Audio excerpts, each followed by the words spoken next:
ഏറ്റവും പ്രിയമുള്ളവരെ, ഈശോ മിശിഹ എന്ന വാക്ക് എത്ര പറഞ്ഞാലും എത്ര എഴുതിയാലും അതിൻ്റെ അർത്ഥവും അതിൻ്റെ ആഴവും അവസാനിക്കുന്നില്ല എന്നുള്ളതാണ് യാഥാർത്ഥ്യം.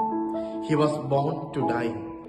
അവൻ ഭൂമിയിലേക്ക് വന്നത് തന്നെ മരിക്കാൻ വേണ്ടിയാണ്.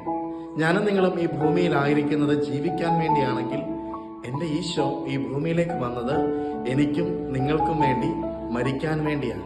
ഉൽപ്പത്തിയുടെ പുസ്തകത്തിന്റെ 3-ാം അധ്യായത്തിൽ അനാദിയിലെ ദൈവം വാഗ്ദാനം ചെയ്ത വാഗ്ദത്ത പുത്രൻ, കൊല്ലപ്പെട്ടിട്ടും കാണപ്പെടുന്ന ജീവിക്കുന്ന ദൈവത്തിന്റെ കുഞ്ഞാട്, എനിക്കും നിങ്ങൾക്കും ആഹാരമായി എൻ്റെയും നിങ്ങളുടെയും ഉള്ളിൽ നിത്യജീവനായി തീരാൻ അപ്പമായി മർക്കോസിന്റെ മാളികയിൽ മാറാൻ ഈ ഭൂമിയിലേക്ക് ഇറങ്ങി വന്ന ഒരു ദൈവം.